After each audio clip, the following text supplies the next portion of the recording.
Fala pessoal, tudo bem? Aqui é o João Gabriel Desiderato, advogado criminalista, e hoje é o nosso episódio de número 49 do nosso podcast Medidas Protetivas, como funcionam e quem pode solicitar. Esse é o nosso tema, o podcast é o Adcrim Podcast, e hoje, como vocês ouviram, nós vamos falar de medidas protetivas. Como vocês já sabem, medidas protetivas, elas são ali, como de fato o próprio nome prevê, uma previsão, uma condição de proteção, tá, às pessoas que dessas medidas necessitam.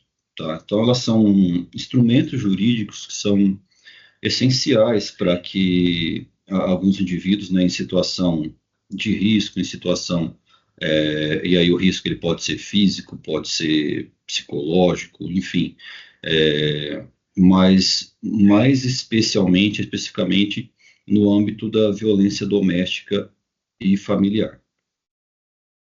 O objetivo das medidas protetivas, o objetivo principal, no caso, é a garantia, né, ou ao menos tentar garantir, entre teoria e prática é um pouco diferente, né, entre expectativa e realidade, garantir a segurança e a integridade física, emocional, mental, patrimonial, financeira das vítimas, de quem for vítima, então, dessa espécie de violência, com a intenção de afastar o agressor e prevenindo aí novos episódios dessas violências, dessas agressões.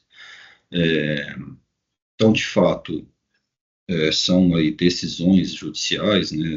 A questão tem a ver com a justiça, mas podem ser concedidas aí pelo delegado de polícia também, decisões que determinam o contato do agressor com a vítima, afastamento do lar, proibição de aproximação, impedimento de contato, suspensão de visita aos filhos, é uma coisa que pode vir a acontecer em casos aí extremos, entendeu? Restrição, porte de armas, enfim, são medidas utilizadas para tentar coibir e prevenir a continuidade da violência, um agravamento da violência que a vítima estava sofrendo, tá? Então, aí vocês vão perguntar quem que pode solicitar essas medidas protetivas. Elas podem ser solicitadas por qualquer pessoa que esteja numa situação de risco ou ameaça, especialmente nos casos de violência doméstica familiar, nesse contexto de violência doméstica familiar. Muito embora a Lei Maria da Penha ela seja direcionada para proteger mulheres, essas medidas, elas também podem ser aplicadas em outros contextos de violência familiar, como no caso de idosos, por exemplo, crianças que estejam em risco dentro desse ambiente doméstico, desse ambiente familiar. E como que funciona? Você vai fazer o registro da ocorrência, tá? Isso daí vai ser registrado na delegacia, vai ser comunicado ao juiz. O delegado ali, ele já tem a discricionariedade de aplicar medidas protetivas.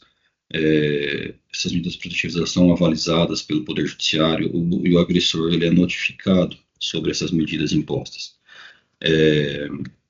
Com relação à notificação do agressor, é importante a gente entrar nesse, ainda que de forma mais curta, a gente falar sobre isso, porque qual que é a importância disso?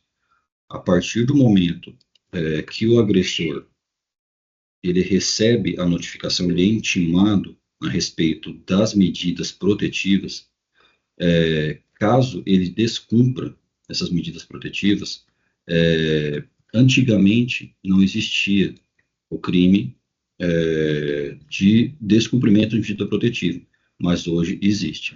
Então, além da medida protetiva e além do crime que ele vai responder que originou a aplicação dessas medidas protetivas, porque não é só você chegar e pedir uma medida protetiva, você está pedindo porque está acontecendo um crime. Então, você pede medida protetiva, o agressor ele vai responder criminalmente pelo crime que ele perpetrou contra essa vítima, e além disso, quando ele é intimado, caso ele descumpra,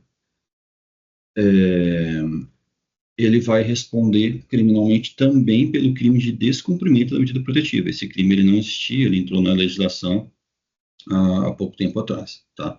Então, ali em caso de urgência, o delegado ele pode fixar, tá, a medida protetiva. Foi instituído por uma legislação de 2019. Algumas outras medidas, né, que somente são aplicadas pelo juiz, tem uma limitação, o delegado ele tem uma limitação, tá? Por exemplo, suspensão de visita a cílios, prestação de alimentos provisórios, algumas outras questões, elas são exclusivas do juiz, tá? Mas o delegado, até porque é uma coisa urgente, uma agressão latente, ele pode determinar, por exemplo, o afastamento imediato do agressor do lar, né? Visando proteger a vítima dessa violência doméstica. Tá certo, pessoal? Então, espero que vocês tenham gostado do tema de hoje. Se você gostou, curta o nosso canal, comenta, compartilhe, ajude o nosso canal a crescer. E até a próxima. Um abraço.